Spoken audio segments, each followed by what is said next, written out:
Sa ibang balita, posible umanong hindi matuloy ang impeachment laban kay Vice President Sara Duterte sakaling abutan ito ng pagpapalit ng susunod na Kongreso sa Hunyo.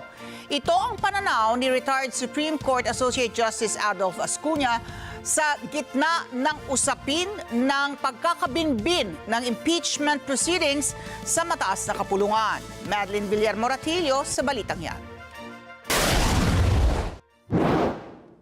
Duda ang isang retiradong maestrado ng Korte Suprema kung magtutuloy ang pag-usad ng impeachment laban kay Vice President Sara Duterte kung aabutan na ito ng pagpapalit ng Kongreso sa Hunyo.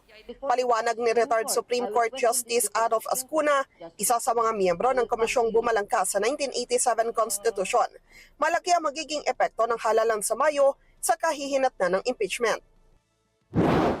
Dahil while the Senate is a continuing body under our Constitution, the House is not. Yeah. The House is not.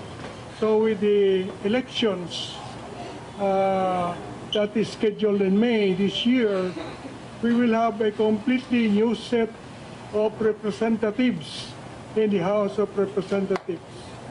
The 19th Congress House of Representatives will pass out of existence.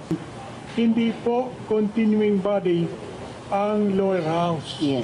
Paliwanag ni Ascuna, nakasaad sa konstitusyon na kung sino ang naghain ng impeachment, dapat sila ang manguna rito. Pagdating ng eleksyon, papalitan sila lahat. Maaring ma-re-elected din yung 250 na yon, maaring hindi. Kahit na ma-re-elected sila, they will be under a new mandate and operating under a different house. Will that be a valid continuation of the impeachment complaint that was filed by a different house under a different Congress? Yan po ang malaking katanungan. There is an identity of the same complainant and the same complaint. At kailangan siguro na babaguhin to file a complaint for impeachment more than once in 1 year against the same official. Aminado naman si Ascuna na depende pa rin naman ito sa Korte Suprema sakaling maiakyat ritong usapin. Kahit nagka-file na ito sa Senado, kung hindi pa naman anya ito nakakapag-convene bilang impeachment court, wala pa silang jurisdiction sa kaso. Yung word na file kasi,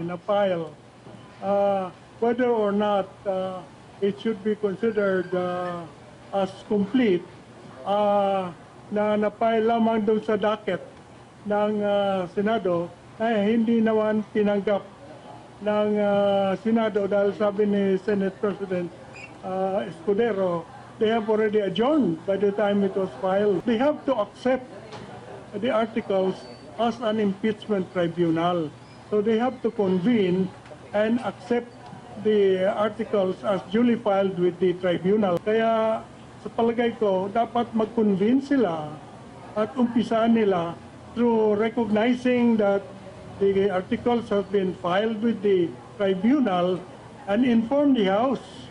Aminado si Ascuna na sakaling hindi maaksyonan sa kasalukuyang Kongreso, maaring mabaliwala ang impeachment laban kay VP Sara. Sa ilalim ng rules, isang beses lang pwedeng magsampa ng impeachment complaint laban sa isang impeachable official. Gate naman ni Attorney Amando Ligutan, co-author sa ikatlong impeachment complaint laban kay VP Sara, na kapag acquire na ng jurisdiction ang Senado at sila na ang bahalang ipagpatuloy ang impeachment trial kahit magbago ang nakaupo sa Kamara. Yung issue po ng adjournments, yung issue na kailangan bang special session ipatawag ng Pangulo if the Congress is on recess or adjourned. You know, these problems, these issues are only relevant kung yung pinag-uusapan po is legislative functions ng Kongreso. I.e., anong ibig sabihin nun?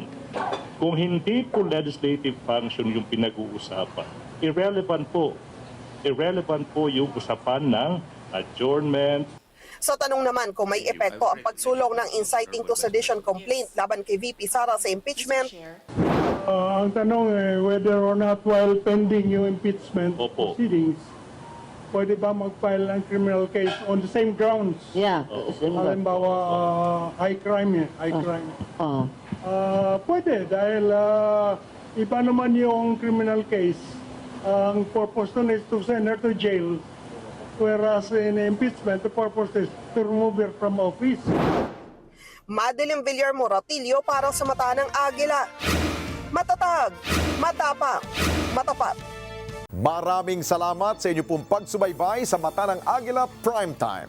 Para malaman ang matatag, matapang at matapat na mga balita, i-follow lamang at mag-subscribe sa @net25 TV.